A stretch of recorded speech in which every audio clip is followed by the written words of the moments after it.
Do you find yourself endlessly beating yourself up, feeling like you're lazy and you don't have what it takes? But have you ever considered it may be that you're just stuck? So for many people, it can be a real struggle around motivation, getting ourselves to do things that feel challenging and difficult to do. Often we have all kinds of expectations of what we think we could be doing, we should be doing, what other people are doing.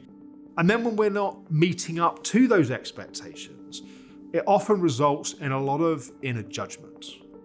We all have this part of our mind called our inner critic, which is constantly judging us and beating us up and telling us that we're bad, we're weak, we're not good enough, we're not this, we're not that.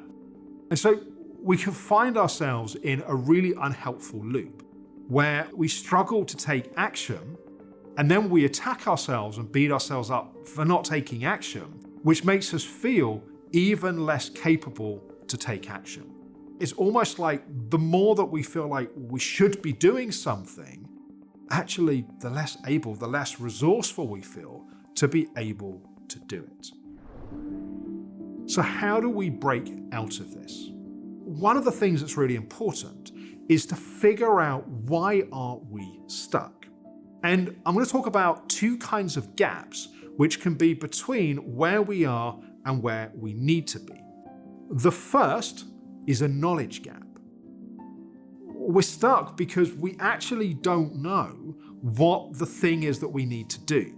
We know that things need to change. We know that we need to be in a different place, but we genuinely don't know how to get there. Now, if we have a knowledge gap, we need to find pathways to get that knowledge. That could be doing some research. That could be asking trusted friends that maybe have crossed that knowledge gap and they found ways to do so. But if you have a knowledge gap, judging yourself, attacking yourself isn't helpful.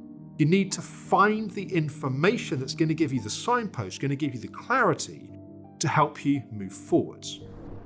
The second type of gap is a confidence gap.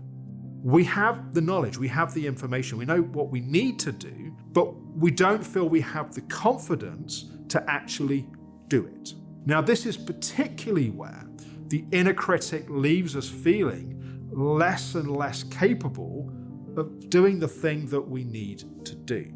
So here's a couple of tips to help you with that confidence gap. The first thing is, courage is not the absence of fear.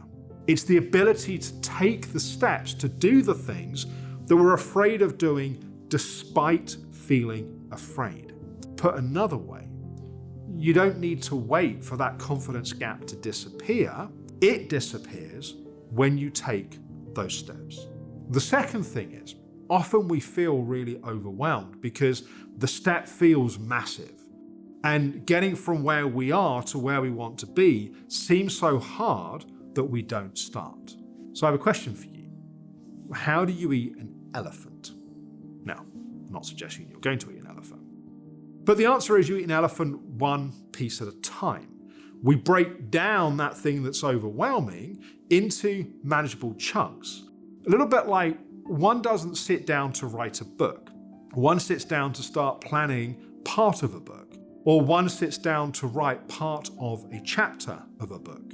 So when we're closing the confidence gap, often the problem is it's just too big. And if you can start with something manageable, we also grow our sense of confidence through taking steps and seeing the progress that we've made. So, if you find yourself feeling like you're lazy, you don't have what it takes, ask yourself the question, is this a knowledge gap or is this a confidence gap? Maybe it's also a little bit of both. Either way, if you can figure out why you're stuck, then you can do something to change it. So let me know in the comments below this video, for you, feeling stuck, is it a knowledge gap? Is it a confidence gap? And what helps you in moving forwards? I hope that's been helpful. Thank you for watching.